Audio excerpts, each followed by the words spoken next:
जटाटवीगलज्ज्वल प्रवाहपादितस्थले कलेवलम्बलम्बिता भुजङ्गतुङ्गमालिका टमट्टमट्टमट्टमन्निनादवट्टमर्वयं चकार चण्डताण्डवं तनोतु नः शिवा शिवं जटासवप्रमं प्रमन्निलिम्बनिर्झरि विलोलवीचिवल्लरि विराजमानमूर्धनि जगज्जगज्जगज्ज्वल ललाटपट्टपावके किशोर चंद्रशेखरे प्रति प्रतिक्षणं मम धरा धरेन्द्र नंदिनी विलास बंधु बंधुरा स्फुरत दिगंत संतति प्रमोदमान मानसे कृपा कटाक्ष धोरणि विरुद्ध दुर्धरापदि क्वचित दिगंबरे मनो विनोद मेतु वस्तुनि जटा भुजंग पिंगल स्फुरत फलामलि प्रभा कदम्ब कुंग मद्रव प्रलिप्त दिव्य धूमुखे मदान्ध सिंधुरासुरत उत्तरीय मेदुरे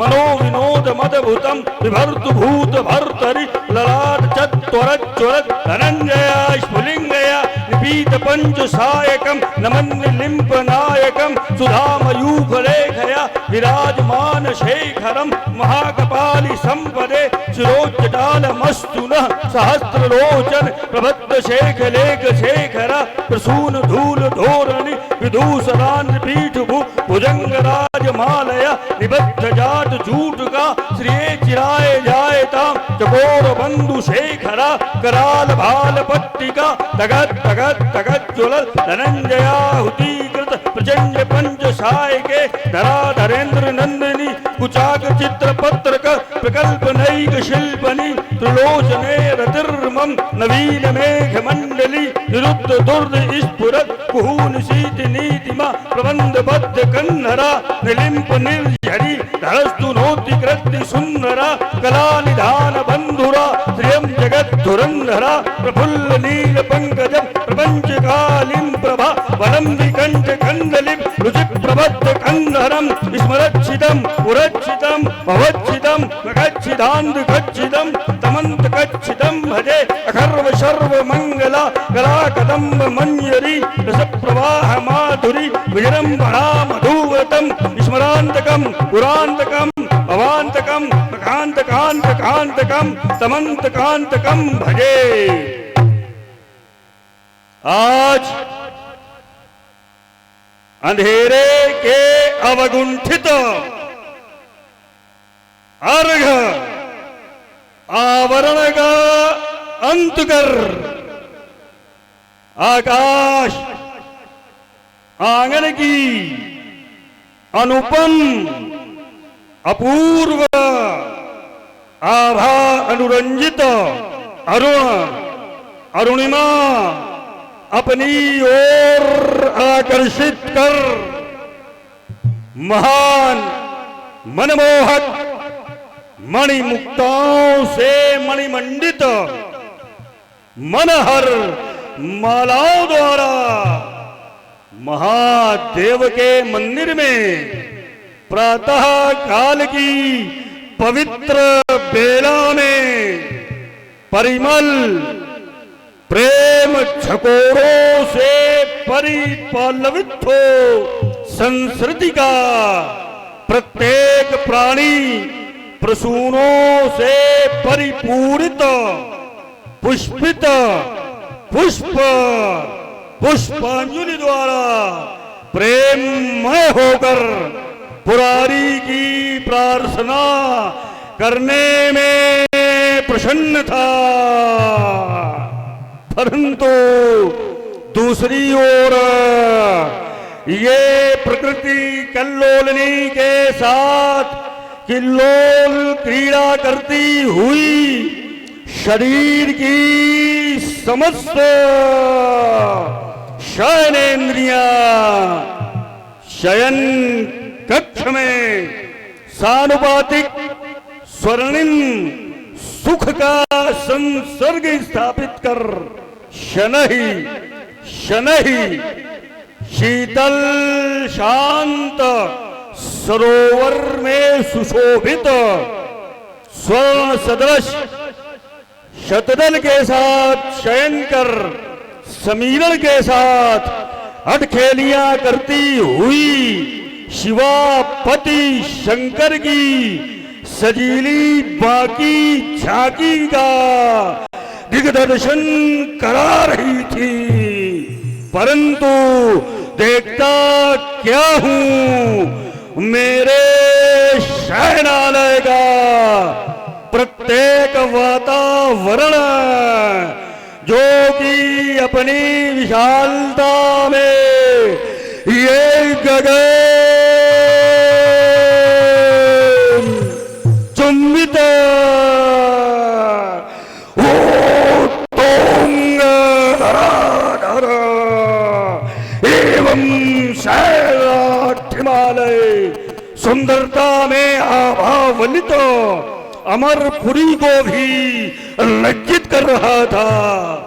परंतु उसमें निराशा से परिपूरित रजत प्रकाश के टिमटिमाते हुए दीपकों की दैन्यावली ने मुझे अचंभित क्यों कर दिया है शिवाकांत, जबकि दशानन तुम्हारी ही बाकी झांकी का दिग्दर्शन करता हुआ स्वप्नलोक से सनी हुई सुरम्य निद्रा में निमग्न था। सहसा चित्त चौंक उठा, ये चौंक उठा चित्त चक्र तो 10 कंधर का। ए हो धैर्यधारी, ए हो धैर्यधारी, शीघ्र धैर्य धरवाओ तो होता भ्रांत और शांत। आज मेरा मन ये उलझा हुआ प्रश्न शीघ्र आकर सुलझाओ तो विविध विघ्न व्याधि की व्याधियां बनाकर भी हूं रोकती है मार्ग। नाथ रास्ता दिखाओ तो मुझको तो सहारा है तुम्हारा ही। शिवा के सुहाग बिंदु संकट हटाओ तो भगवान शंकर सर्वदा पायलों की जनकमयी झनकार सुनने वाले दशानन के श्रवणरंध्रों में ये भीषण भय से भयभीत कर देने वाले भयावने शब्द अंतःकरण में प्रविष्ट कर हृदयस्थल को विदीर्ण कर देने में कटिबद्ध क्यों हैं? तथैव पुनः पुनः कानों में तुमुल तुरही की ध्वनि के साथ ध्वनित कर देने वाला ये रणभेरी का घनघोर निनाद कैसा। परंतु आज लंका नगरी के स्वर्णिम प्राचीरों के मध्य महान शस्त्रधारी योद्धाओं द्वारा रक्षित मेरे शयन प्रकोष्ठ में कुछ क्षण पूर्व जबकि मैं निद्रा देवी की गोद में विश्राम करता हुआ अनुपम सौंदर्य का अवलोकन कर रहा था, सहसा मेरे निद्रालय में प्रवेश कर मेरी निद्रा को भंग कर देने का दुस्साहस किसने किया? किसने किया? बताओ तो शिवाकांत। ये दिशाएं मुक्ता का आवरण एवं अगुंठन डाले हुए दिशाओं के समीरण को चलने से रोकती क्यों है? क्यों आज दिशाएं शून्य सभी? क्यों रुका पवन चलते चलते? क्यों पूर्ण विश्व का आवर्तन भी रुक गया है चलते चलते? कौन कह रहा है लंकेश सावधान, लंकेश सावधान? गुरुदेव आप नहीं तो फिर लंकेश को सावधान करने का सामर्थ्य ब्रह्म सृष्टि के अंतर्गत किसी प्राणी मात्र में नहीं है। क्यों? क्योंकि मैं ही ब्रह्मा, मैं ही विष्णु, मैं ही शंकर कहाया हूं। इन तीन देवों में एक मैं ही मैं समाया हूं। फिर किसकी प्रतिध्वनि मेरे कर्ण कुहरों में गुंजरित हो रही है शिवाकांत? किसका स्वर संदेश मुझे बारंबार सुनाई दे रहा है? इस गुप्त रहस्य का मूल कारण क्या है? मुझे क्षणिक समाधिस्थ होकर के क्या करना चाहिए? क्या कारण है?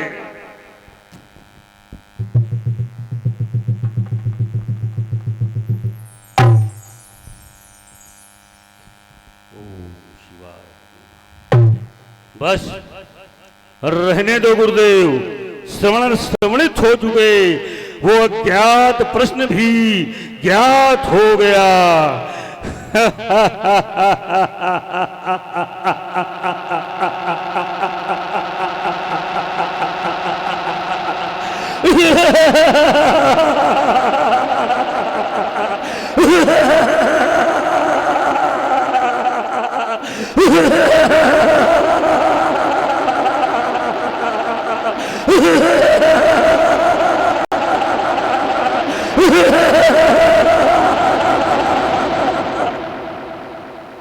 कर रहा प्रतीक्षा था जिसकी वह पूर्ण मेरा कार्य हुआ और मेरे उद्धारण के हेतु श्री नारायण का अवतार हुआ। तो जिस कार्य हेतु अवतार हुआ, जिस कार्य हेतु अवतार हुआ, उसका श्री गणेश आज होगा। उस महापुरुष के साथ आज ये शक्ति का समावेश होगा। जाऊंगा मिथिलेश नगरी को, श्री राघव के दर्शन होंगे, करी सुधा पान चंद्रानन का ये 20 नेत्र सफल होंगे। अस्तु मुझे अविलंब मिथिला की ओर प्रस्थान करना चाहिए। एक बार प्रेम के साथ जय घोष करें। बोलिए जगत गुरु श्री शंकर भगवान की जय भोलेनाथ। अभी आप सभी भक्तों ने बहुत ही सुंदर अभिनय रावण जी का देखा और अब आप लोग देखेंगे बाणासुर जी का सुंदर अभिनय जो कि महानगर कानपुर से पधारे हैं। आइए अब देखिएगा बाणासुर का सुंदर अभिनय।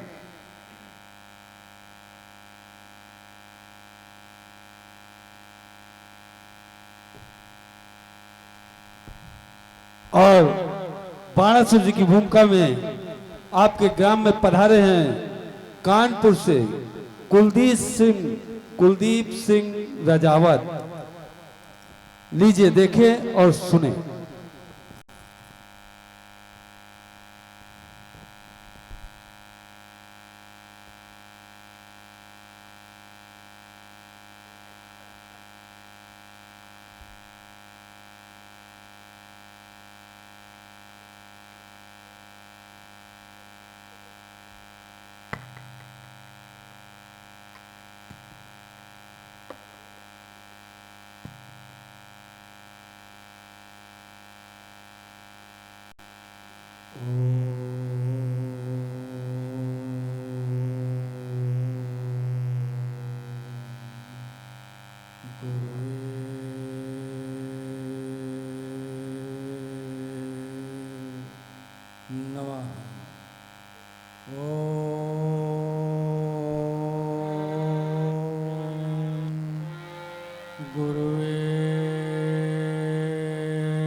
उमापति महेश्वरम नमामि शिव शंकरम नमो भूत भूतनाथ नंदीश्वर श्री हरे बैगंग सिर फरे जटा उमंग फर फरे हिमालय उमा सहित शोभितम निरंतरम उमापति महेश्वरम नमामि शिव शंकरम भले बभूत अंग में रहत मस्त भंग में शमशान घाट वासनी भूत प्रेत संग में करंत हस्त घोरनाद डमरू डंकरम उमापति महेश्वरम नमामि शिव शंकरम दरिद्र शूल हाथनाथ तक्ष यज्ञ खंडितम प्रमंड घोर गणगणम तांडव नित्य मंडितम देवाधिदेव दिव्य भव्य वासकम भयंकरम उमापति महेश्वरम नमामि शिव शंकरम अजर अमर त्रिपुर हरम करम त्रिशूल धारणम संसार पास नाशनम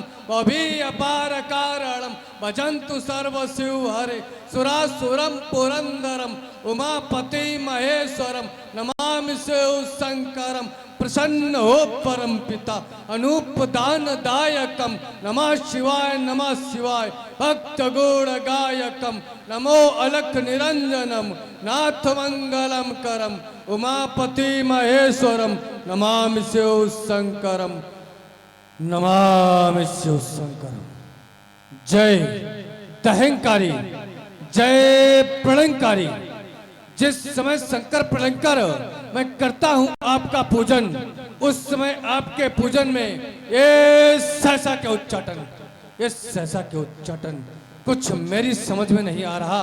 क्या रक्त पास्ता रणचंडी मुंडमाली काली का खप्पर रक्त से खाली हो गया, या फिर सोनी शोषणा विलक्षणी वसुमती वसुंधरा का कोई मूल रक्त में मग्न होने के लिए किसी का बलिदान मांग रहा है, या फिर मेरी आज्ञा का उल्लंघन कर मंद मंद गति से प्रवाहित होने वाले पवन पलायन ने झंझा का रूप धारण कर अपनी प्रखर प्रभा से प्रकाशित होने वाले प्रभाकर को धूमिलता प्रदान करने की चेष्टा कर रहा है।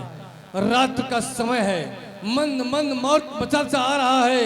संपूर्ण नक्षत्र मंडल शून्य आकाश पर खेला दे रहा है। रात की देवी मां निशा साय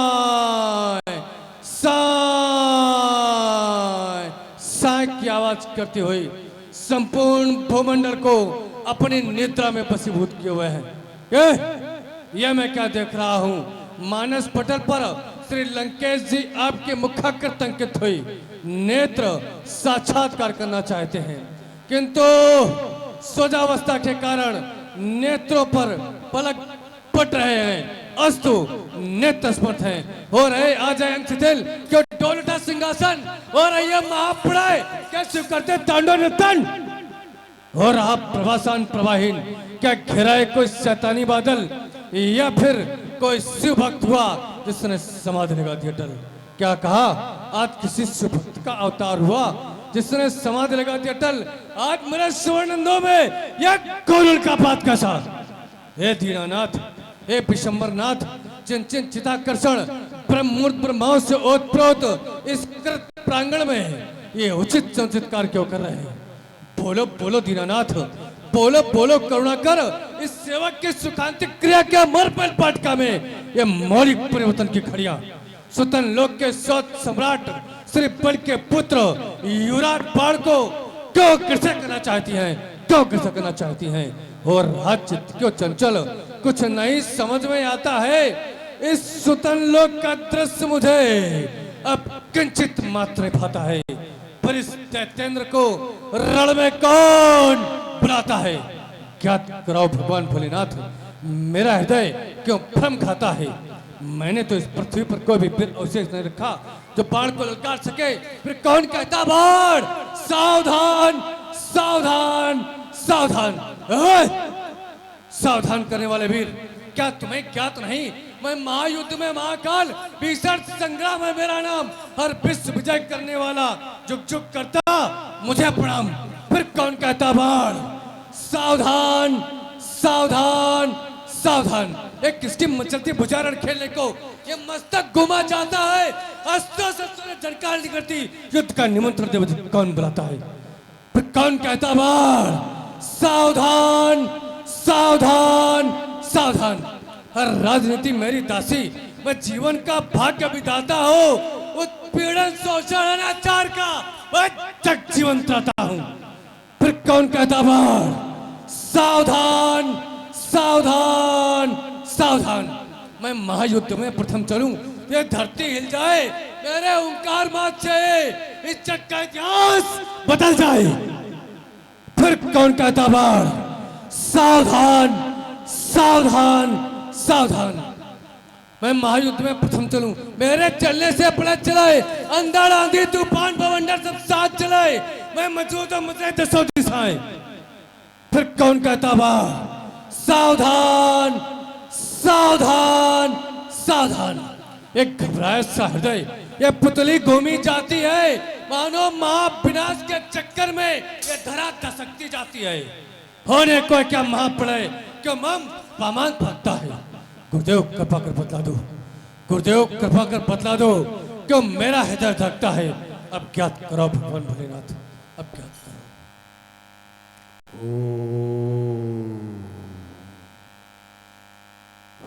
विदित हो गया, आठों इंद्रियों पर विजय प्राप्त करने वाले अष्टांग योगी श्री सीरध्वज जनक ने अपनी भूमिजा कन्या सीता का स्वयंवर ठान रखा है। जहां देश देशांतर के नेपालों का समागम धनुष यज्ञ धनुष निवेद का प्रस्थापित हो चुका है।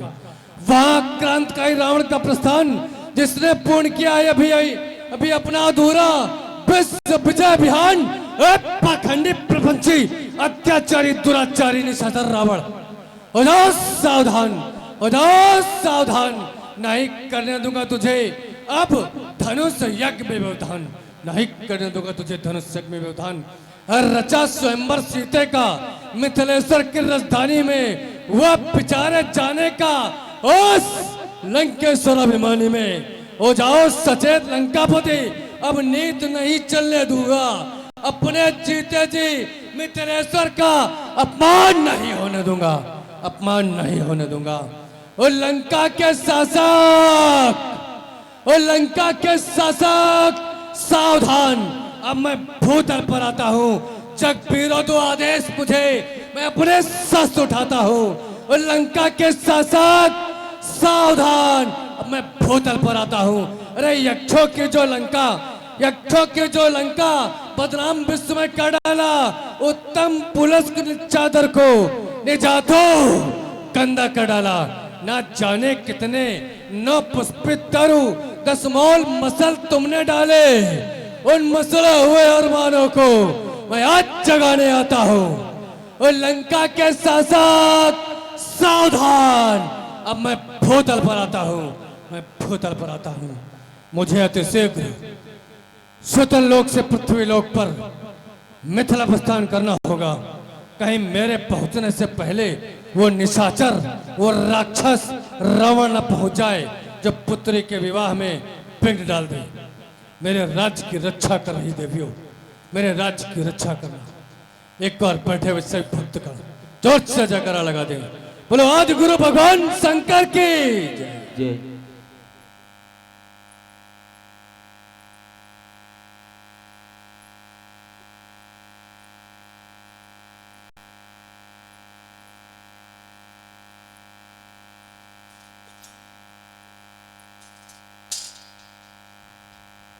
ओम नमः शिवाय।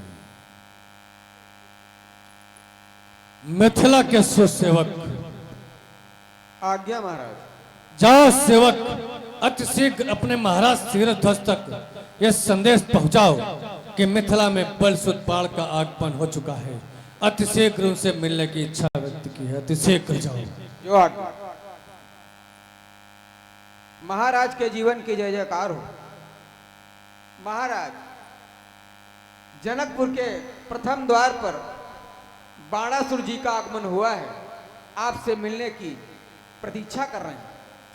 ओह भाग्य, गुरुबंधु का आगमन, आप जाएं, अन्य कार्य देखें, मैं स्वागत हेतु चलता हूं।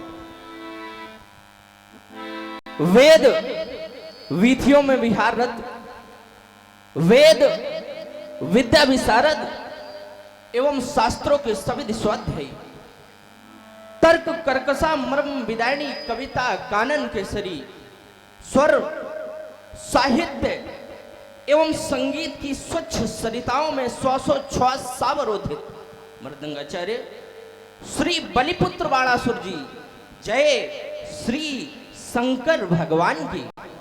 ब्रह्मज्ञानी, तत्वज्ञानी, कर्मज्ञानी, कर्मनिष्ठ, धर्मनिष्ठ, सत्यनिष्ठ, यम नियम आसन प्राणायाम प्रत्याहार धारणा ध्यान और समाधि आदि आठों योगांगों के द्वारा इन चपल इंद्रियों पर विजय प्राप्त करने वाले अष्टांग योगी श्री सीरध्वज जनक, जय जय श्री शंकर भगवान की।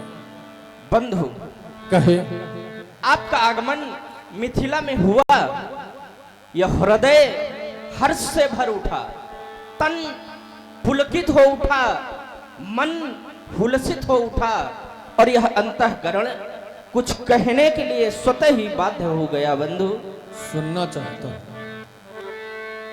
शब्द शून्य अधरों को जैसे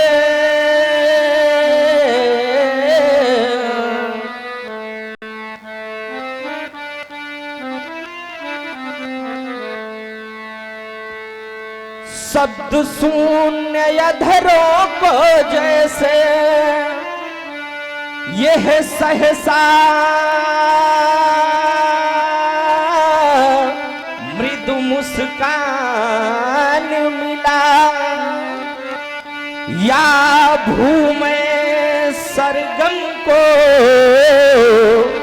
यह कंठ मधुर मधुगान मिला। संकेत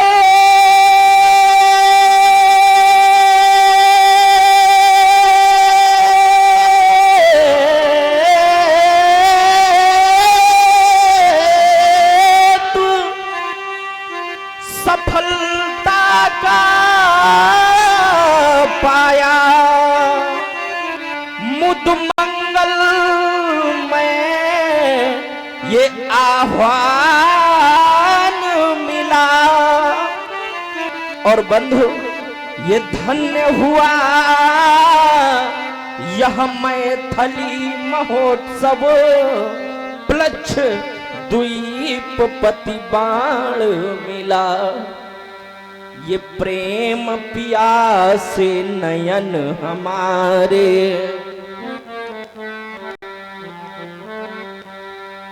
प्रेम सुधा रस पी लेने दो और जीवन के अनमोल सुखद क्षण सुरहित हमें भी जी लेने दो।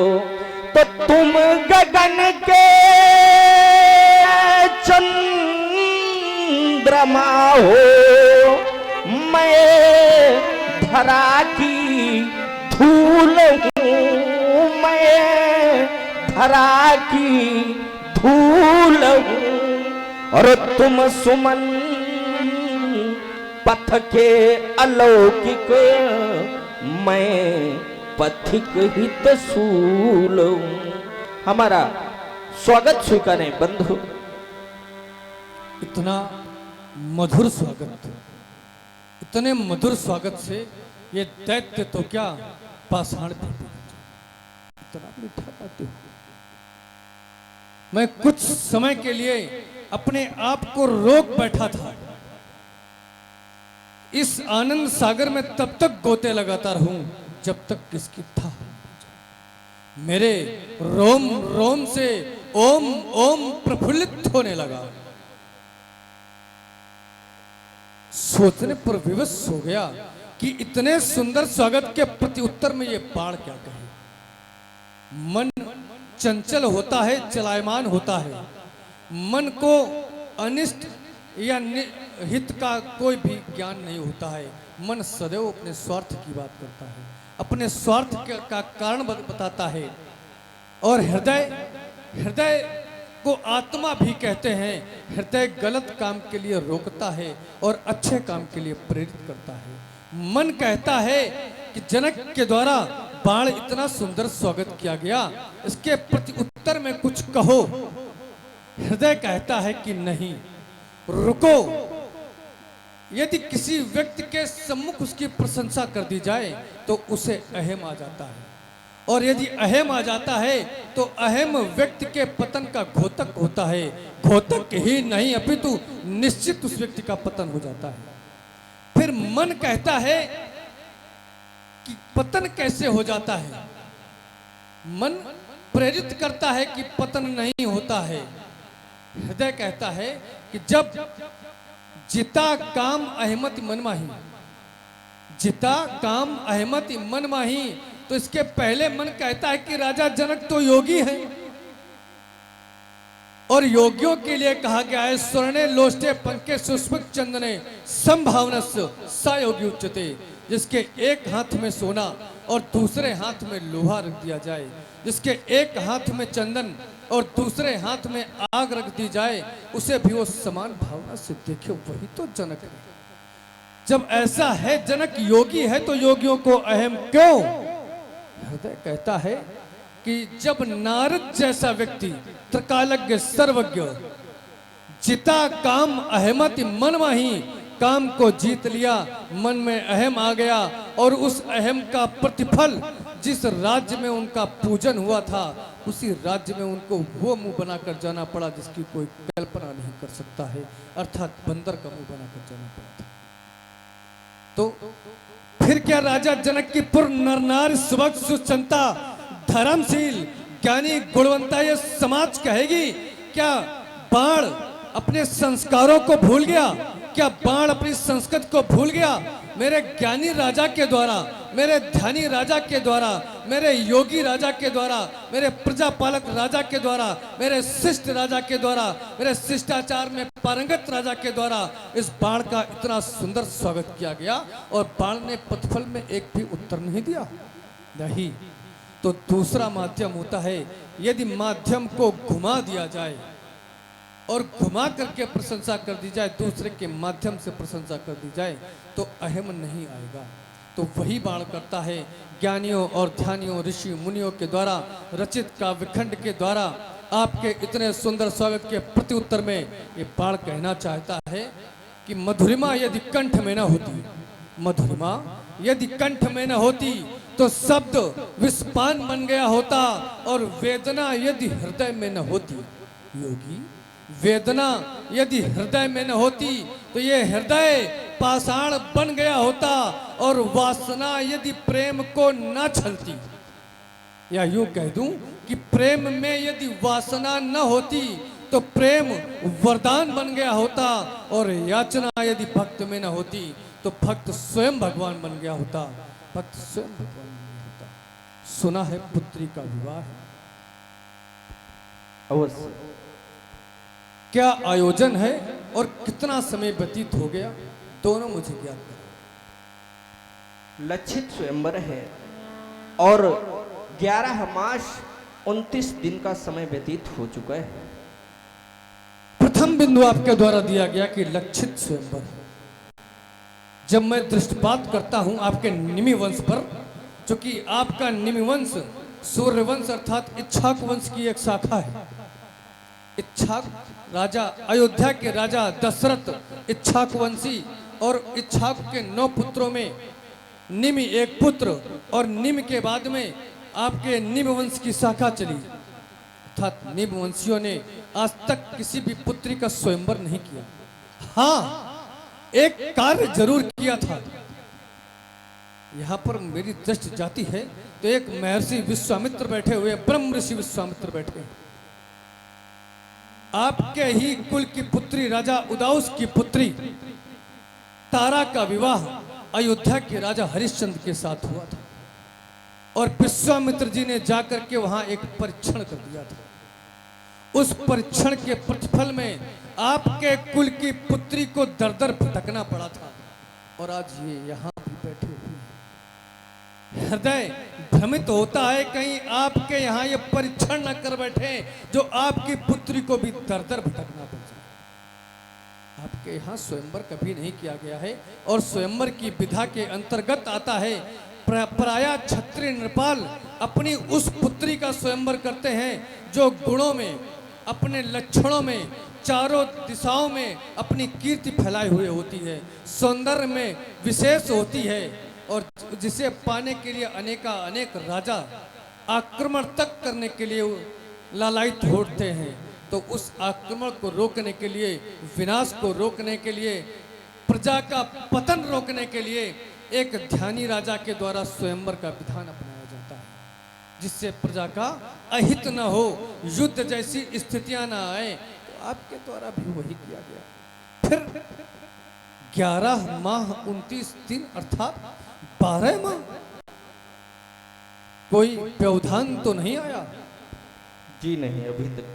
चलिए व्यवधान नहीं आया, इस हेतु मैं चाहता हूं कि कभी व्यवधान आए भी ना और आपकी पुत्री का कार्य पूर्ण हो।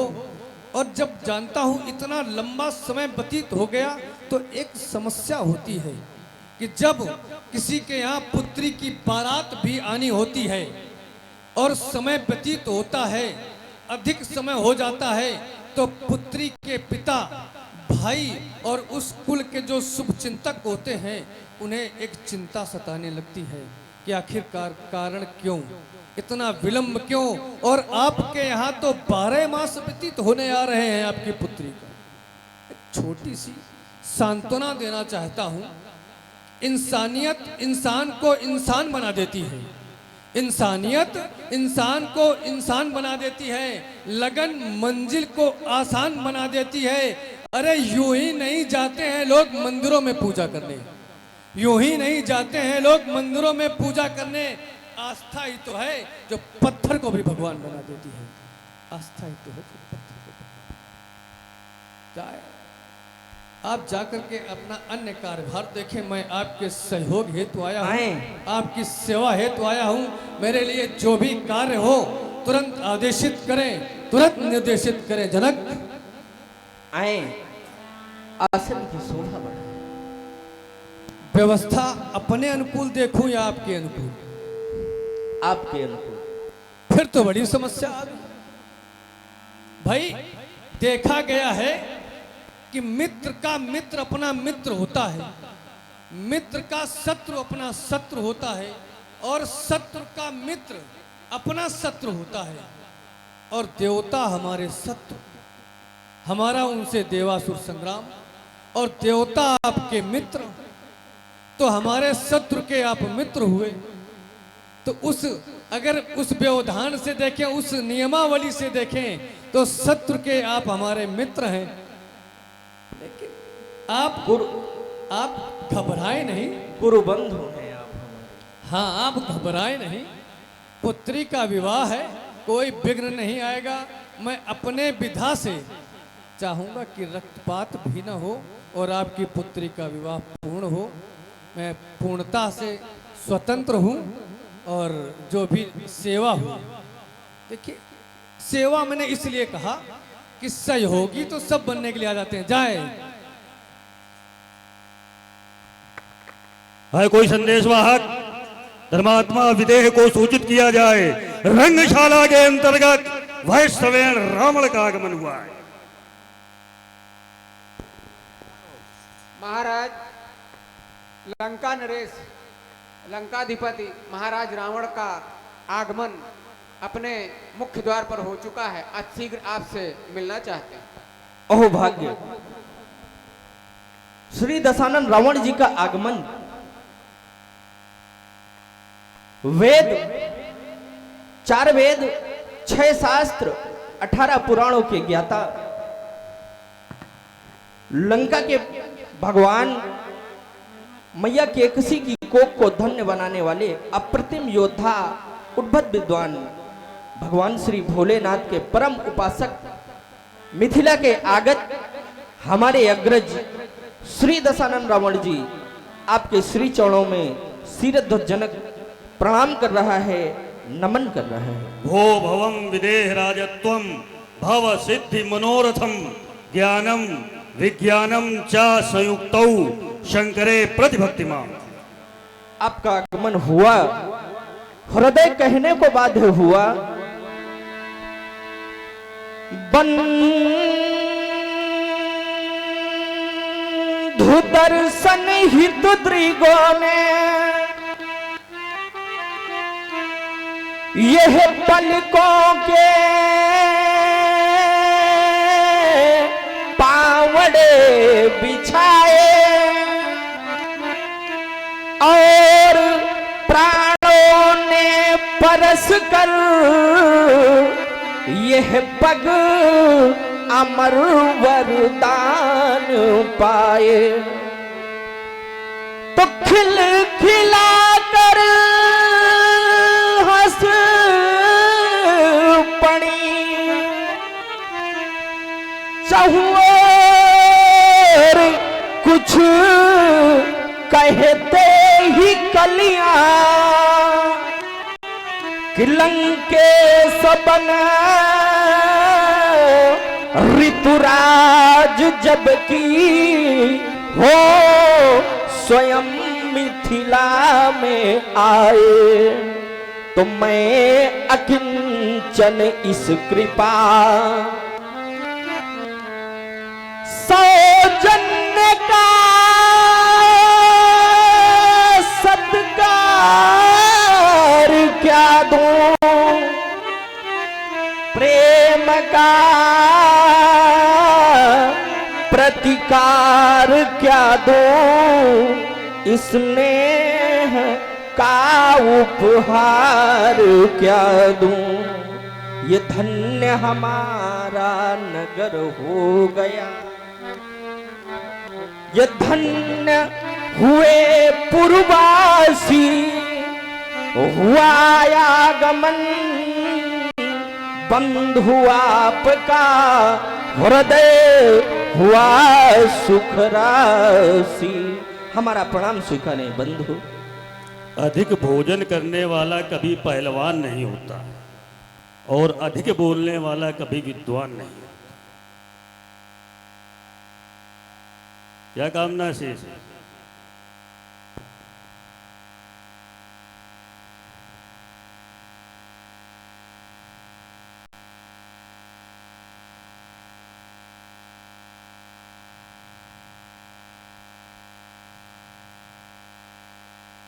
अभी मैं सुन रहा था, एक चर्चा हो रही थी कि मधुरिमा यदि कंठ में न होती तो शब्द विस्फान बन गया होता। तो मैं विचार करने के लिए विवश हो गया कि हमारे गुरुदेव भगवान शंकर, जिनके कंठ में है विष, और जिस समय उनकी वाणी पर ध्यान देता हूं तो हरस सुदासम गिरा उचारी। तो इसमें सही कौन सा है? ये सही है कि वो सही है? जाओ सोच करके बताना, जाओ।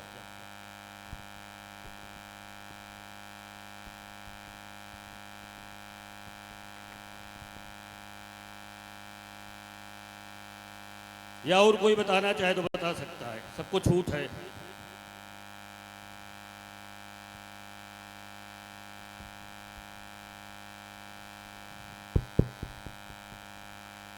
मिथिला में लंकापति रावण जी का आगमन, और आगमन के पश्चात श्री रावण जी ने अपने रावणत्व का परिचय दिया। शीरध्वज जनक के द्वारा प्रणाम किया गया। उस प्रणाम के प्रतिफल में श्रीमान जी के द्वारा एक भी आशीर्वाद ना निकला। और यहां पर एक बात कह दी कि जो जिसे ज्ञात हो या जो जानता हो वो आकर बताए। चलते हैं, मिलते हैं श्रीमान जी से। प्रथम तो उनका मिथिला में स्वागत करते हैं और द्वितीय उनका अभिनंदन करते हैं।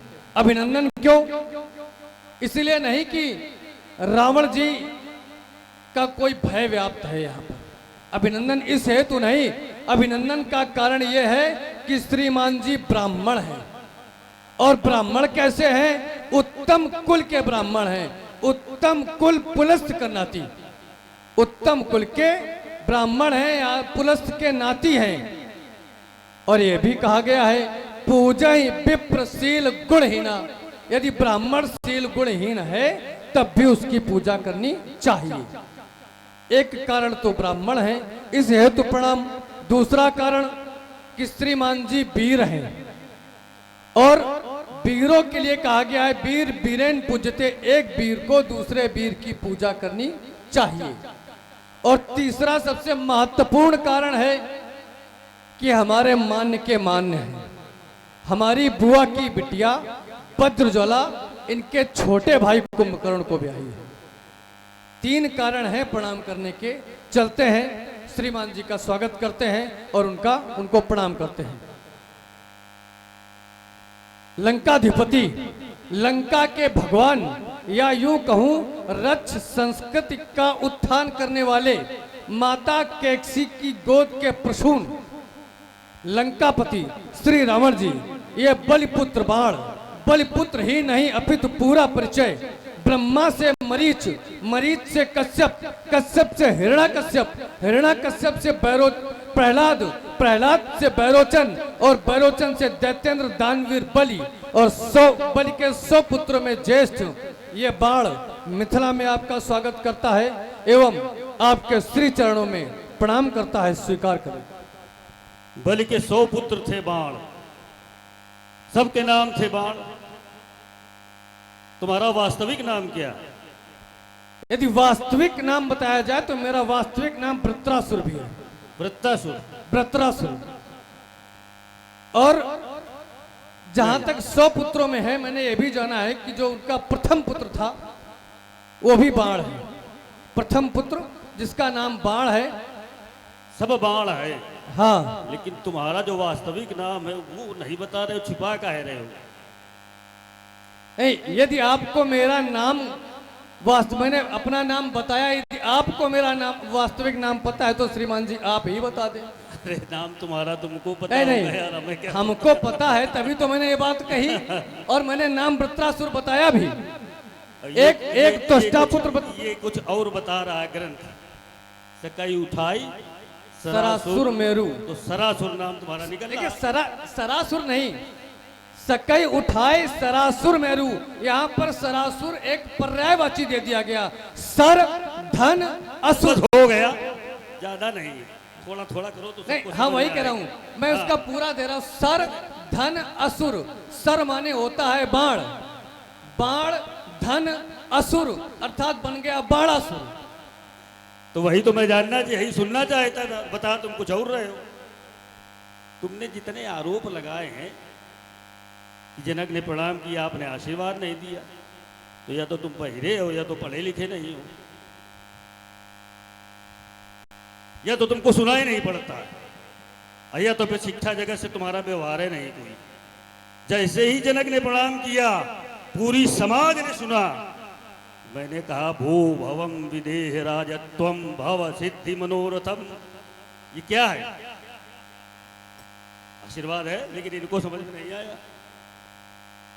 तो ये बहिरे का मतलब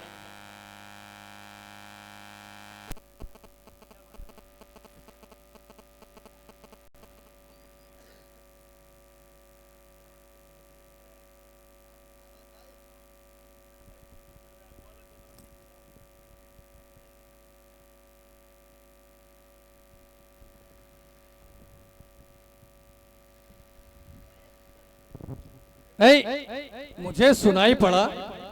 हाँ वो अलग,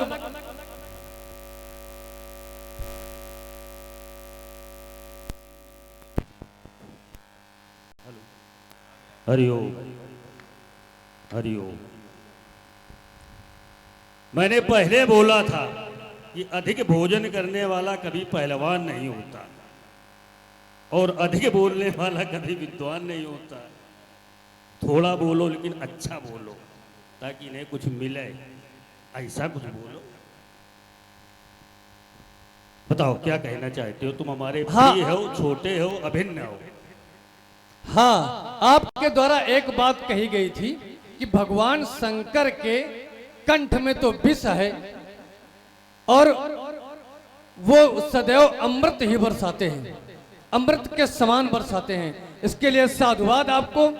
भगवान शंकर की तुलना क्या किसी से की जा सकती है? नहीं। वो कंठ में विष होने के बाद भी, नीलकंठ कहलाने के बाद भी जन का सदैव कल्याण करते हैं। और हर किसी व्यक्ति में क्षमता नहीं है, चाहे वो योगी हो या भोगी हो, कंठ को, विष को कंठ में हर व्यक्ति धारण नहीं कर सकता है। तो यहाँ यदि जनक की तुलना या सामान्य जनमानस की तुलना भगवान शंकर से की जाए तो निरर्थक है श्रीमान जी। हो गई। हम तुलना नहीं कर रहे किसी से। कह रहे हो कोई कल्याण नहीं कर सकता, चाहे योगी हो चाहे भोगी हो। अभी तो जनक की बड़ाई कर रहे थे तुम, अभी थोड़े समय निकला है। मार इतनी बड़ाई किए दे रहे थे, अब कह रहे हो कल्याण नहीं कर सकता है। वो एक पक्ष में खड़े हो, मजबूती से खड़े हो, चाहे जनक के पक्ष में खड़े हो चाहे विरोध में खड़े हो, एक पल्ला पकड़ो तो टिकाऊ रहोगे। हमने किसी की तुलना किसी से नहीं की। जो एक काव्य धारा प्रवाहित की गई, यहां कहा गया कि मधुरिमा यदि कंठ में न होती तो ये शब्द विस्पान बन गया होता। ये एक सूत्र है, एक सिद्धांत बताया तुमने कि अगर मधुरिमा कंठ में न हो तो शब्द विस्पान हो जाता है। तो उस सूत्र का ये उत्तर है कि भगवान शंकर के कंठ में है विष और वाणी में है अमृत। तो ये सही है कि वो सही है? एक तो गलत है, ये है इसमें। अब ये अपना विवेक, अपने विवेक पर निर्भर करता है कि किसे तुम सही मानो किसे गलत मानो। अपवाद जो होते हैं उन अपवादों को नियमावली के अंतर्गत नहीं रखा जाता है। ब्रह्मा विष्णु और महेश, ठीक ठीक ये नियमावली साधारण नियमावली के अंतर्गत नहीं होते हैं। ये समाज के लिए एक चिंतन है कि मधुरिमा यदि कंठ में न होती। ये साधारण जनमानस के लिए चिंतन है कि मधुरिमा यदि कंठ में न होती तो शब्द विस्पान बन गया होता। ये इस पीठ के लिए चिंतन है कि मधुरिमा यदि कंठ में न होती, यदि यहाँ पर यदि मधुरिमा नहीं है कंठ में तो कोई इनको नहीं सुनेगा। समाज में वो चिंतन दो जो यहाँ से जुड़ा हुआ या वहाँ से जुड़ा हुआ, या तो भगवान शंकर से जुड़ा हुआ यहाँ से जुड़ा हुआ, ऐसा कुछ चिंतन दो तो समाज को अच्छा लगे। कपोल कल्पित चिंतन न दो। कपोल कल्पित चिंतन देना ये समाज के लिए हानिकारक सिद्ध हो सकता है। बहुत से लोग ऐसा होते हैं जो बहुत मीठा बोलते हैं, कहा गया है लंबा तिलक मधुरिया बानी है। कोई ऐसा चिंतन न दो, चिंतन कोई मजबूत दो। चलो उसको छोड़ो, अपने चिंतन पर आओ। चिंतन पर अपने आते हैं। हाँ। तो श्रीमान जी यहाँ पर आपके आने का हेतु, यहाँ पर आपका आगमन हुआ, आपके आने का हेतु जानना चाहता हूँ, कृपया मार्गदर्शन करें। क्यों हम अपने आने का हेतु तुमको किस आधार पर बतावें? तुम हमसे ज्येष्ठ हो कि श्रेष्ठ हो कि यहाँ के राजा हो, क्या हो तुम? किस आधार पर तुमको अभी बतावें अपनी बात? अल्प विराम। हाँ, रही बात ज्येष्ठ की, मैं श्रेष्ठ तो नहीं कह सकता हूँ, क्योंकि श्रेष्ठ इसलिए नहीं कह सकता हूँ कि आप ब्राह्मण हैं और ब्राह्मण सदैव श्रेष्ठ नहीं सर्वश्रेष्ठ होते हैं। तो मैं अपने आप को श्रेष्ठ तो नहीं कह सकता हूँ, लेकिन यदि आयु की बात आ जाए, यदि आयु की बात आ जाए तो आयु में मैं श्रीमान जी आपसे ज्येष्ठ हूँ। तो मतलब बुढ़ा गए हो तुम? बुढ़ा नहीं गया हूँ। बुढ़ा गए तो भाई बुद्धि सठिया गई तुम्हारी। नहीं, मैंने कहा यदि इसीलिए सठियाए हो तुम, समझ में आया? नहीं, मैं प्रमाण भी दे सकता हूँ। नहीं, प्रमाण ना हम माने ले रहे हैं। प्रमाण तो तब दो जो हम ना माने। अच्छा अच्छा अगर अच्छा। तुम्हारी बात को हम ना माने तो भाई प्रमाण दे दो। जब तुम कह रहे हो कि हम आयु में तुमसे बड़े हैं, हम माने ले रहे हैं, तभी तो सठिया रहे हो तुम। कहना कुछ और चाहते हो, निकल कुछ और रहा है। मैं रावण के सामने बड़ों बड़ों की यही दशा हो जाती है। रावण का नाम सुन करके लोग भागते हैं।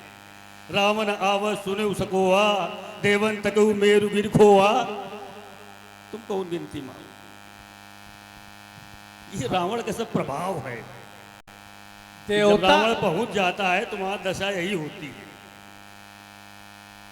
राजा जनक के द्वारा जो प्रण किया गया, मूल विषय पर तुमको लावे, नहीं तो तुम भटक जाओगे ज्यादा। राजा जनक के द्वारा जो प्रण किया गया है, सोई पुरारी को दंड कठोरा, राज समाज आज जुई थोरा। जब राजा जनक की इस प्रतिज्ञा पर मैं अपना विचार करता हूं तो मुझे याद आता है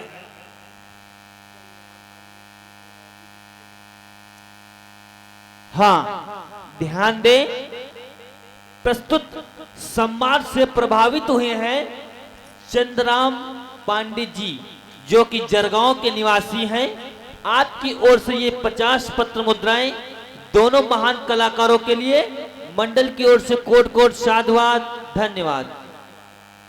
जब राजा जनक के प्रण पर मैं ध्यान देता हूं तो मुझे याद आता है कि एक सिद्धांत बनाया गया कि जिस समय विधाता के द्वारा सृष्टि की रचना की गई तो सारे अधिकार उसने मनुष्यों को दे दिए। मनुष्य चाहे जैसे अपना जीवन यापन करे, चाहे जो भोजन करे, चाहे जैसे वस्त्र धारण करे, चाहे जहां विचरण करे, पूरी स्वतंत्रता विधाता के द्वारा दे दी गई। लेकिन कुछ ऐसे अधिकार थे जो विधाता ने स्वयं अपने पास रखे, जैसे हानि, लाभ, जीवन, मरण, यश, अपयश। ये 6 चीजें उसने अपने पास रखी कि तुम चाहे जो कुछ खाओ, चाहे जहां भ्रमण करो, उससे कोई लेना देना नहीं। लेकिन ये 6 कार्य उसी के पास है। हानि लाभ, जब वो चाहेगा तब आपको हानि पहुंचा देगा, जब चाहेगा तब लाभान्वित कर देगा। जीवन मरण, कोई भरोसा है जीवन मरण का? कब क्या हो जाए किसको, ये सब उसके हाथ। यश अपयश, कब किसको यश मिल जाए, कब कलंक लग जाए। तो जब ये 6 कार्य विधाता के हाथ में है तो राजा जनक को ये अधिकार कहां से मिल गया कि धनुष को हानि पहुंचावे? ये तो उनके अधिकार क्षेत्र में है नहीं। फिर ये अधिकार कहां से मिल गया कि इनको हानि पहुंचाई जाए? अल्प विराम। अब आप हाँ, ध्यान दे, आप हैं ग्राम जरगांव के प्रधान जी श्रीमान पंकज त्रिवेदी जी। आपके द्वारा 101 पत्र मुद्राएं दोनों महान विभूतियों के लिए मंडल की ओर से कोट कोट साधुवाद, धन्यवाद। बहुत अच्छा चिंतन, इसके लिए साधुवाद। आपके द्वारा कहा गया जो 6 बिंदु दिए गए, यश अपयश, जीवन मरण। जब यश की बात आती है, यदि व्यक्ति इन्हीं बिंदुओं पर बना रहे तो वो कर्म करना भूल जाएगा। अपने की सब कुछ विधाता के हाथ में है। यश जब विधाता ही देगा, हानि लाभ विधाता देगा, सब कुछ विधाता के हाथ में है, तो व्यक्ति कर्म करना भूल जाएगा, वो कर्म नहीं करेगा। और यहाँ राजा जनक के द्वारा कर्म ही किया जा रहा है। कर्म क्या? पुत्री राजा जनक की, और राजा जनक अपनी पुत्री का विवाह कर रहा है। राजा जनक अपनी पुत्री का विवाह कर रहा है, और यहां से भी एक रहा विवाह चाप आधीना, विवाह चाप के अधीन है, तो वो कर्म कर रहा है। और कर्म यदि सब कुछ विधाता के हाथ में है तो वो यश अगर कर्म नहीं करेगा, राजा जनक के द्वारा यदि कर्म नहीं किया जाएगा तो यश कहां से प्राप्त होगा? जब यश नहीं प्राप्त होगा तो विधाता के ये बिंदु कहां से पूर्णता की तरफ जाएंगे?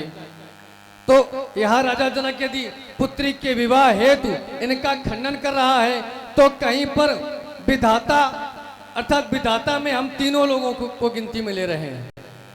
विधाता में हम तीनों को गिनती में ले रहे हैं, ब्रह्मा विष्णु और महेश।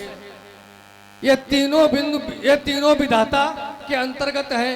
तो यहाँ विधाता के द्वारा राजा जनक को प्रेरणा भी मिल रही है। चाप मोर तब ग्रह धरो, जाको पूजो नेम, तासु भंग शुभ यज्ञ करी पयो योग सुछेम। यहाँ पर मार्गदर्शन भी विधाता का है। और श्रीमान जी के द्वारा यदि विधाता की ही बात मानी जाए तो श्रीमान जी को विधाता के द्वारा वरदान भी प्राप्त हुआ है। तो वरदान प्राप्त करने के लिए श्रीमान जी ने किए हैं अल्प विराम। इतना लंबा करने की जरूरत अल्प विराम। एक वाक्य में उत्तर करो, बिल्कुल सीधी चोट मारो खट से। विधाता के द्वारा प्रेरणा दी गई, यहां तुम विधाता भगवान शंकर को मान रहे हो, ठीक? क्या भगवान शंकर को कहीं विधाता कहा गया है? इस पर विचार करना, चिंतन करना। कहीं भी अगर भगवान शंकर को विधाता कहा गया हो तो हम तुम्हारी बात स्वीकार कर लेंगे। दोनों हाथ उठाकर। और तुमने कहा कि विधाता के द्वारा तुम्हें वरदान प्राप्त हुआ ना, वरदान हमें मिला है, ये हम जानते कि किसने दिया है। तुम्हें क्या मालूम, तुम वहां थे क्या? जिस समय हमको वरदान मिल रहा था, क्या तुम वहां थे? नहीं थे। वरदान हमको दिया भगवान शंकर ने, विधाता साथ में थे। मैं ब्रह्मा मिलते वर दीना। ये मैं कौन है? भगवान शंकर। तो भगवान शंकर के द्वारा मुझे प्राप्त हुआ वरदान। अब वो हमारे गुरुदेव भगवान है, ये हमारा जन्म सिद्ध अधिकार है उनसे लेने का। तुमने कहा कि अगर सब विधाता के हाथ में है तो व्यक्ति कर्म करना बंद कर देगा, अकर्मण्य हो जाएगा। इसके लिए भी एक व्यवस्था बनाई गई कि शुभ और अशुभ कर्म अनुहारी, तो ईश दे फल हृदय विचारी। जो जैसा कर्म करेगा उसको फल देने का अधिकार भी उसी ईश दे।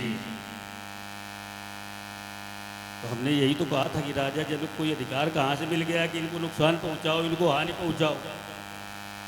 अपने कर्म करो। कन्या का विवाह करना ये हर पिता का कर्म धर्म सब कुछ है, कन्या का विवाह करना चाहिए, लेकिन ऐसे करो जो सांसारिक रीति रिवाज से किए जाते हैं।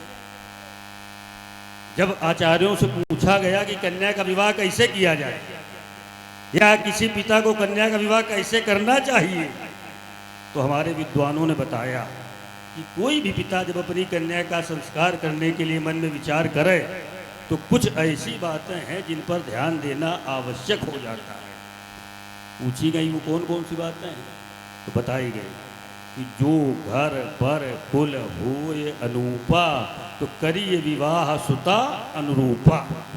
सबसे पहले पिता को देखना चाहिए घर, कि वो घर कैसा है। जिस घर में हम अपनी कन्या का संस्कार करने जा रहे हैं वो घर कन्या के रहने के योग्य है कि नहीं है। और जब घर से संतुष्टि मिल जाए तब देखो वर, कि वर कैसा है, कन्या के अनुकूल है कि नहीं है। जब घर और वर दोनों बातों से संतुष्टि मिल जाए तब देखो कुल, कि वो परिवार कैसा है। जिस परिवार में हम अपनी कन्या का दान करने जा रहे हैं वो परिवार इस योग्य है कि नहीं है। परिवार में कोई कलंक तो नहीं है। जब ये सारी बातें ठीक ठीक समझ में आ जाएं तब आगे ये अनुमति मिलती है कि करिए विवाह सुता अनुरूपा।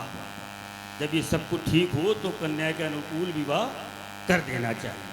क्या राजा जनक के द्वारा एक भी बिंदु पर विचार किया गया? राजा की प्रतिज्ञा क्या है? सोई पुरारी को दंड कठोरा, राज समाज आज जोई।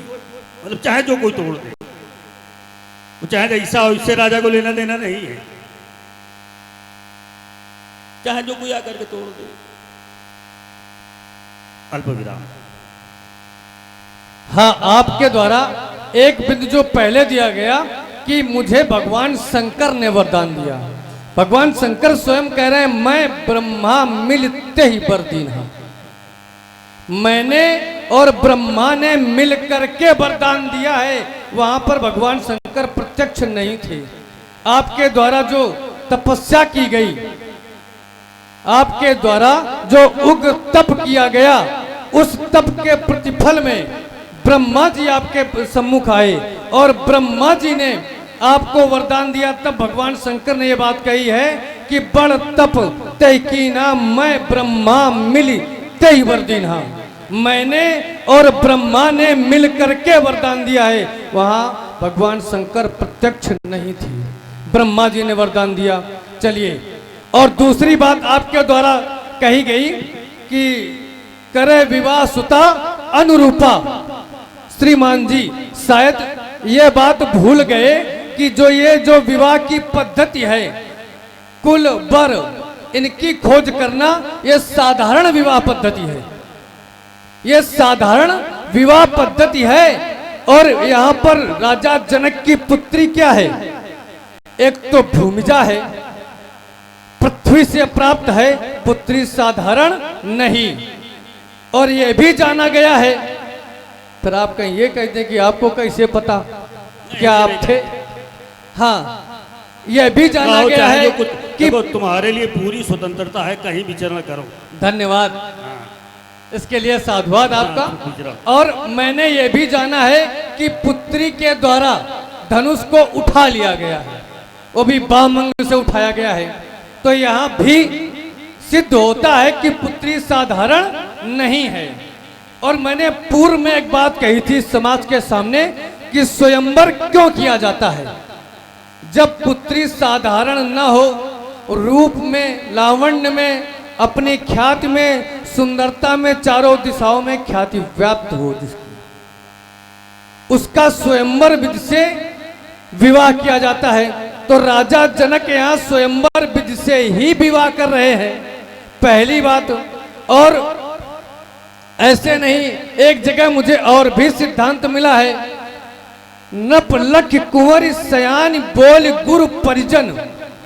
जब राजा जनक ने पुत्री को सयानी देखा तो गुरु और परिजन अर्थात जितने परिवार के श्रेष्ठ जन थे उन सबको बुला करके राजा जनक ने मंत्रणा की है।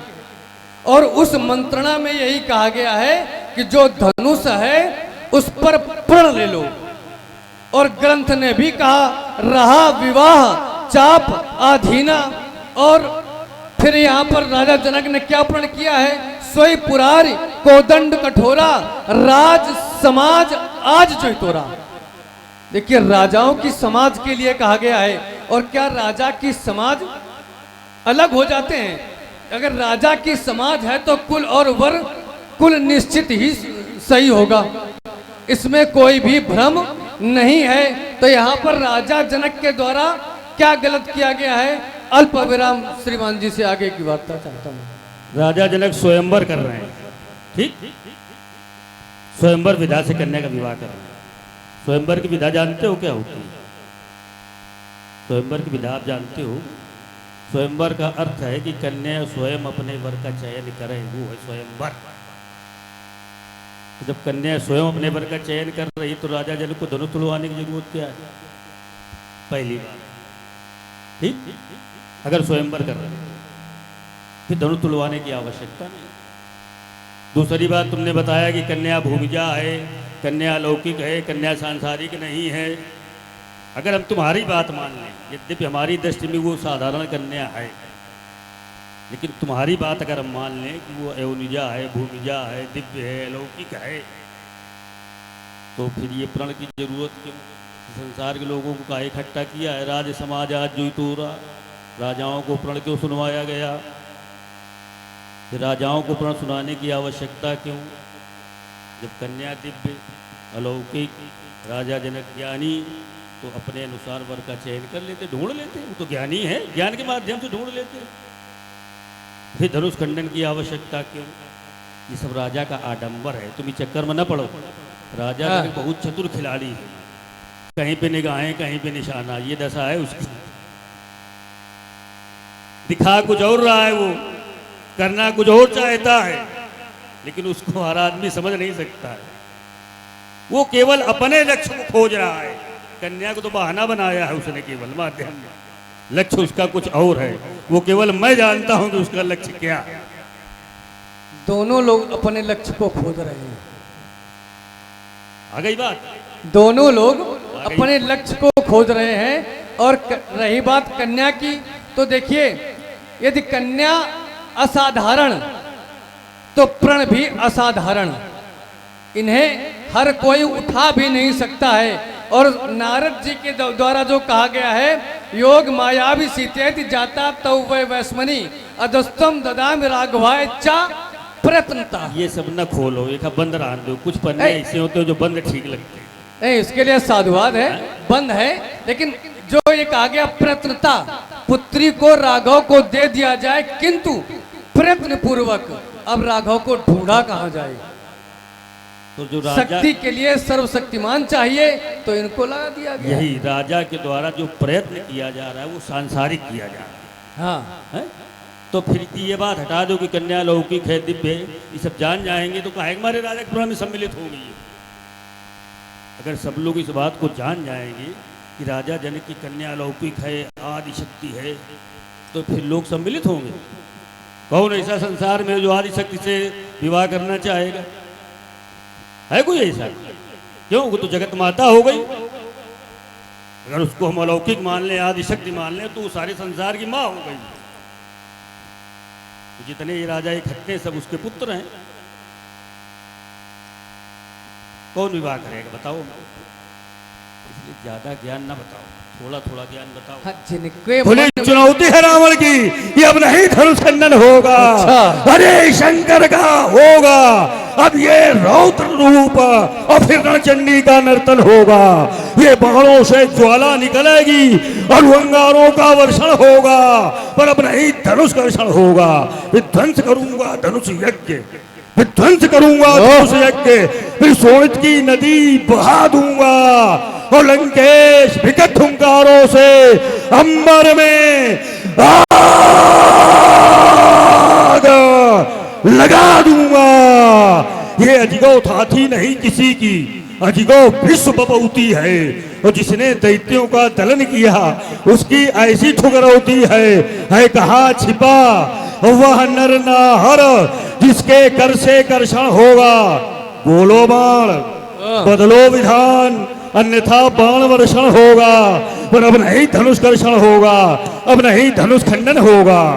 यदि मेरे सम्मुख मां अंबे का पान हुआ और किसी वीर के द्वारा ये विध्वंसक कार्य हुआ, तो कर में मेरे अस्त्र शस्त्र वो न्याय पनप न पाएगा। उसके शरीर को गरल बना ये बाण स्वयं पी जाएगा। इसलिए हो जाओ तुम सावधान, अब भेद नहीं चल पाएगा।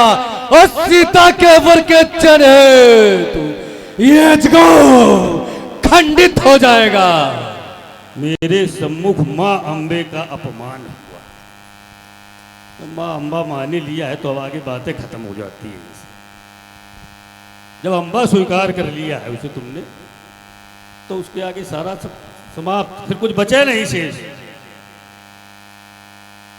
या मैंने ही नहीं, हाँ। कई राजाओं ने माना, जिनके कछु विचार मन माही, चाप समीप महीप नहीं जाही। हाँ ठीक।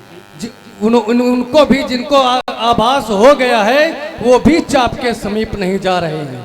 तो फिर तुम भी जाओ, जहां भी बैठे वहीं तुम हो जाओ।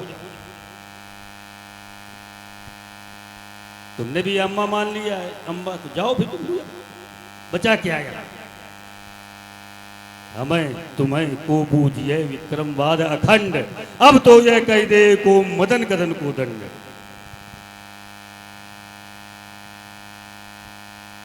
हाँ, यदि जाने की बात रही, वैसे तो सोच रहा था कि थोड़ा आपके सम्मुख हैं तो ऊर्जावान स्थितियों में, चूंकि उन्नाव पर क्षेत्र जाना है कि वीर रस के लिए पूर्ण माना जाता है, इसलिए आपसे निवेदन है कि कुछ चलो वो भी दिखा दो। हाँ। जितनी ऊर्जा है वह लगा। हेलो हेलो, हाँ ध्यान दें। आप हैं भाई अनिल राजपूत, ठीक भैया? अनिल राजपूत आपकी तरफ से ये 20-20 मुद्रा दोनों महान कलाकारों को प्रदान की गई हैं। आपको बहुत बहुत धन्यवाद साधु। अब नहीं धनुष खंडन होगा, अब नहीं धनुष कर्षण होगा। ये आज तुम्हारी भुजा भुजा पर अब ये वज्र गिरेगा और सप्त सिंधु शोषण होगा। भूखे भैरव ले जमुआई ये गाल करेगा मनमानी। ये अस्त्र शस्त्र यदि भैंस उठे तो माटी में मिल जाए जवानी। फिर दहली उठेंगी दसों दिशाएं, अवनी अंबर का भी उठेंगे और सही न सके मज भार शेष फण। लंकेश हृदय ही यहाँ भी उठेंगे। फिर रवि वर्षा में अग्नि व्योम से ऐसा भीषण रण होगा, पर अब नहीं धनुष कर्षण होगा, अब नहीं धनुष खंडन होगा। दसमुख तेरे 10 शीशों पर ज्वाला के अंगार गिरेंगे। सोनी होगी कंचन नगरे जब गर्वित गदा प्रहार करेंगे। सोनित की सरताएं बन निकलेंगी, चारों ओर चमकती रण में ये तलवारों की धारें होंगे और कड़ारक वीरत प्रदर्शन होगा। मैं कहता ललकार सभा में आज धनुष का खंडन होगा, आज धनुष का खंडन होगा। ये अब नहीं धनुष खंडन होगा। ये तड़तड़ाए टूटे तारा मंडल, हो जाए कमंडल चूर चूर। ये दिग दिगंत सब आतंकित हो और अग्रराज हिमालय मिले धूर। आई गोल कमठ विचलित होंगे, हठ परिधि त्याग ने धर्मठ। लंका के उद्भट से भिड़कर जय पा जाए, है कौन सुभट। पथ नहीं सुझाई देगा तब जब बाणों का वर्षण होगा। यदि आज मैथिली अधिवेशन में इस अजिगों का आकर्षण होगा। हेलो, चरमराए उठेंगे ध्यान दें, आप हैं ज्योति जायसवाल इलाहाबाद। ज्योति जायसवाल इलाहाबाद आपकी तरफ से ये 20 मुद्रा दोनों महान कलाकारों के लिए प्रदान की गए हैं। बहुत बहुत धन्यवाद है भाई, इनका कोई जोड़ नहीं है और भाई बहुत ही उच्च कोट के कलाकार हैं और कोई किसी से कम नहीं। बहुत बहुत धन्यवाद है। और इसी कड़ी में आप हैं अंशु जी की तरफ से भी 20 मुद्रा दोनों महान कलाकारों के श्री चरणों में प्रदान की गई हैं। बहुत बहुत धन्यवाद, साधुवाद। चरमराए उठेंगे कच्छप बाहाज, जब हिरण है तो पैर आगे को बढ़ाऊंगा। ये सुबह टटीले कठिले निर्मुंडों की माला बनाकर शिव को हाथ पहनाऊंगा और कोपे की चंडे पीकर रुधिराज सोते मसानों के प्रेत जाग जाएंगे। तुम भी हो जाओगे काल के ग्रास लंका पते और मिथिला से भागने के नाले पर। अरे रक्त से रंजित ये वसुंधरा हो जाएगी आज, पर धनुष गिरीश का ना खंड हो पाएगा। ये बाहें मरोड़ दे दशानन बैठ छाती पर, अजगो महान का मान जो मिटावेगा। कई को काल बल लंकेश तौल है, कौन सिंह निगलाल, कौन सिंह निगलाल आयु उठावेगा। बनरा भूमि जागा धनुकर्षित करैया वीर और जानकी बरैया बर जीवित न जावेगा।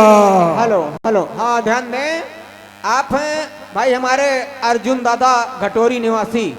भाई हमारे अर्जुन दादा घटोरी निवासी आपकी तरफ से 20-20 मुद्रा दोनों महान कलाकारों के श्री चरणों में प्रदान की गई हैं और अर्जुन दादा को बहुत बहुत धन्यवाद, साधुवाद।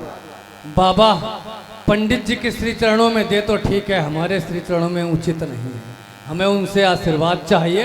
हो पौलुस के पौरुष सावधान, हो पौलुस के पौरुष सावधान, सबसे की शान बुला दूंगा और रणवासों के सोने वाले रावण रण करना तुझको सिखला दूंगा। ये 10 से बजाय 20 काट यमपुर तुझको पहुंचा दूंगा और छीनूंगा पंडित जी लोहा लंगड़, छीनूंगा तुम्हारा ये अस्त्र शस्त्र और मिथिला से मार भगा दूंगा। अरे काम चाहते ये भूधर तहल दिखपाल जाते हैं, मेदनी समेत से शीश थर्राते हैं, तीर बन जाते अधीर, देखते ही दृश्य नर की क्या कहें। देव दानव भी सकाते हैं, सामने ना आते, दूर से ही दूर जाते भाग। यदि क्रोध में नेत्र मेरे तन जाते हैं। चमकाओ न चंद्रास्त्र लंकापते, चमकाओ ना चंद्रास्त्र लंकापति, ये हो जाएगा मिथिला में सर्वनाश। तीव्रता तीर्थ बाणों की सह नहीं पाओगे और बलंदर के बाणों से ध्वस्त दशानन हो जाओगे। इसलिए समझा रहा हूं, रक्षा कर लो निज प्राणों की, नहीं वार नहीं सह पाओगे इस बाणासुर के बाणों की। हमको लग रहा गुरु की सेवा कर नहीं रहे हो इस समय, तुम गुरु से दूरी तो नहीं बना लिया है कहीं? नहीं, गुरु से दूरी नहीं बन हमको सकती। लग रहा है कुछ, क्योंकि जो रिक्तता दिखाई पड़ रही है इसका मतलब गुरु से कहीं ना कहीं से दूर हो तुम। हेलो, हाँ ध्यान दें, आप लोग सुन रहे हैं बहुत ही सुंदर अभिनय रावण जी का और बाणासुर जी का। और भाई इनकी जितनी प्रशंसा की जाए कम है, बहुत उच्च कोट के कलाकारों में आप दोनों महान कलाकारों की गिनती है। तो भाई चंद्रराम पांडे जी जो कि जरगांव गांव से पधारे हुए हैं और आपके द्वारा 50 मुद्रा दोनों महान कलाकारों के श्री चरणों में प्रदान की गई हैं। बहुत बहुत धन्यवाद, साधुवाद।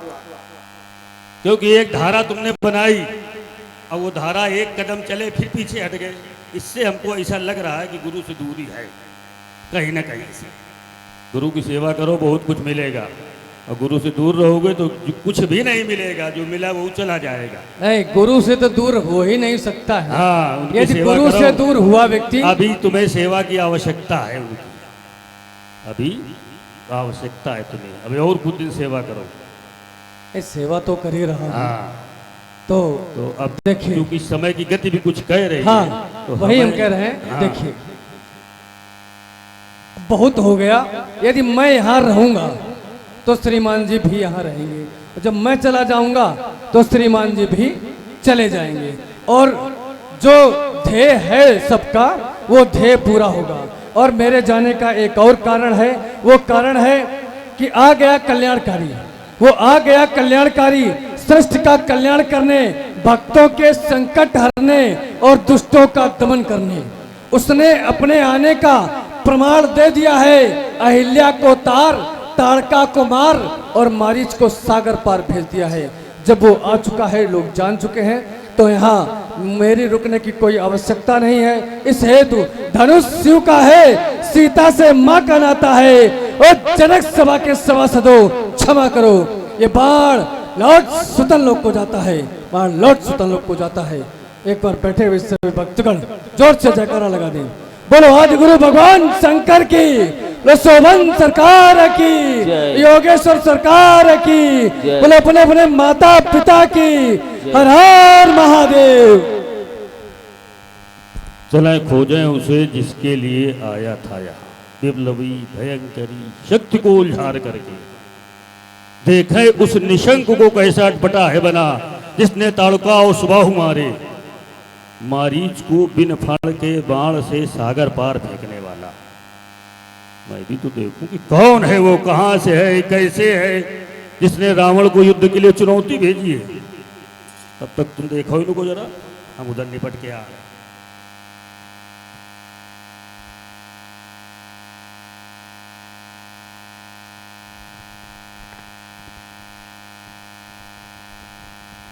श्री रावण जी की चरणों में इस राम का प्रणाम स्वीकारो। बहुत चतुर हो, कितनी आसानी से कह दिया तुमने, इस राम का प्रणाम स्वीकार हो। क्या ये संभव है? केवल दो अक्षर हैं इसमें, रा और मा, और दो अक्षरों के बीच में तीन तत्व समाहित हैं, रकार, अकार और मकार। ये तीनों तत्व अविनाशी तत्व हैं। रावण की संरचना ये पंचभूत की है, क्षिति जल पावक गगन समीरा, ये विनाशकारी तत्व हैं सब। क्या विनाशकारी तत्व अविनाशी तत्वों को आशीर्वाद देंगे? तुम्हारे मंगल में जीवन की कामना व्यक्त करता हूं। कहें कैसे हमारी इस वसुंधरा पर आपका आगमन हुआ? श्री रावण जी, कहें। मेरा जन्म आपके हेतु के ही लिए हुआ है। मैं हेतु तुम्हारे 10 कंधर,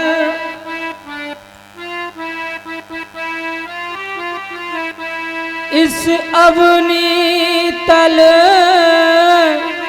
पर आया हूँ, अंशों के सहित जन्म लेकर दशरथ का लाल कहाया हूँ। कुछ दिवस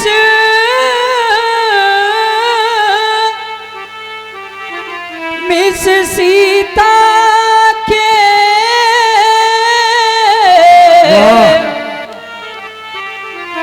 लंकागढ़ में चढ़ आऊंगा, लंकागढ़ में चढ़ आऊंगा, बैठा कर बाण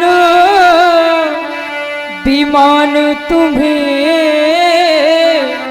निज परम धाम पहुंचाऊंगा। फिर क्या होगा? इतिहास के पन्ने पन्ने में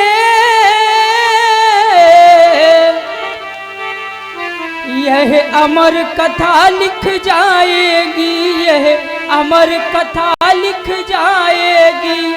सुर नर किन्नर नाग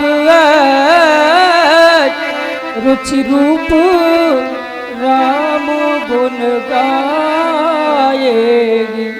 और आपसे विशेष कर कहना है रावण जी, तुम भी सचेत हो लंकापति, स्मरण रहे उन कार्यों का, स्मरण रहे उन कार्यों का, नहीं भेग प्रकट हो ले पावे तेरे उन उच्च विचार। ऐसा लगता है कि तुम सुनाते रहो और हम सुनते रहे। कितना मीठा बोलते हो।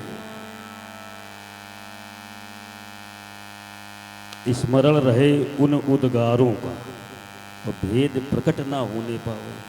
मैं भी यही चाहता हूँ कि हमारे और आपके बीच में आज जो वार्ता ये हो रही है, ये केवल आप जानो या हम जानो, सब लोग न जाने। अगर सब जान जाएंगे तो कहेंगे नूरा कुश्ती है। बिल्कुल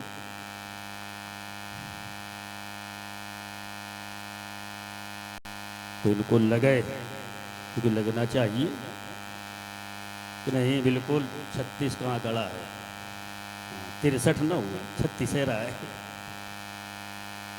कह रहे हो मैं हे तो तुम्हारे 10 कंधड़ी सवरी तल पर आया हूं।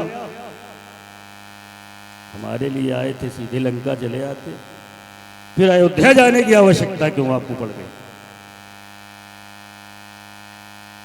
भाई हम आपके लिए जाएंगे तो आप के घर तो जाएंगे, इनके घर पहुंच जाएंगे। कुछ न कुछ रहस्य इसमें भी छिपा रहे हो, क्योंकि जितना जमीन के ऊपर हो उतने नीचे भी हो। कभी आपने किसी को कुछ वरदान दिए थे और उन वरदानों की अवधि समाप्त हो रही थी। यदि आप न आते तो आपके वरदान मिथ्या हो जाते, इन भक्तों का विश्वास समाप्त हो जाता। तो अपने वरदानों की रक्षा करने के लिए, उनकी पूर्ति करने के लिए आपका प्रादुर्भाव। कश्यप अदिति महातप कीन्हा, तिनको तुम पूरब वर दीन्हा, और तेहि दशरथ कौशल्या रूपा। इसलिए आपका प्रादुर्भाव अयोध्या में हमारे लिए आए हैं। मैं स्वीकार करता हूं कि हमारे लिए भी होंगे, लेकिन कुछ दिवस में आ सीता के मिस पृथ्वी का भार हटाऊंगा, बाणों की शैया सुला तुम्हें निज परम धाम पहुंचाऊंगा। ये असंभव है। असंभव क्यों है? अभी कहीं से भी हमारा कुछ नहीं कर सकते, कुछ भी नहीं कर सकते। कारण अभी आप अशक्त हैं, अपूर्ण हैं। अभी अशक्त हो, सशक्त बनो, शक्ति का वरण करो। शक्ति के वरण हेतु आज मिथिला में तुम्हें छोड़े देता। अभी केवल आपने प्रथमा की परीक्षा उत्तीर्ण की है, जो आपके निकट के गुरु विश्वामित्र के द्वारा ली जा चुकी है। ताड़का का वध करके प्रथम परीक्षा का दिवस आज। प्रथमा की परीक्षा आपने उत्तीर्ण कर ली। मध्यमा की परीक्षा देखो, ये प्रस्तुत है गुरुबंधु शीरध्वज के द्वारा। चाहता हूं कि इस परीक्षा को भी आप उत्तीर्ण करें। जब इस परीक्षा को आप उत्तीर्ण करेंगे, तब आपको उपहार रूप में वो शक्ति प्राप्त हो जाएगी। तब आप शक्तिमान बन जाएंगे, यहीं से पूर्ण हो जाएंगे और आगे आप बढ़ेंगे। इसके आधार पर यही, यद्यपि आदि कवि के आधार पर मार्ग में हमारे दूसरे गुरुबंधु से आपकी भेंट होगी।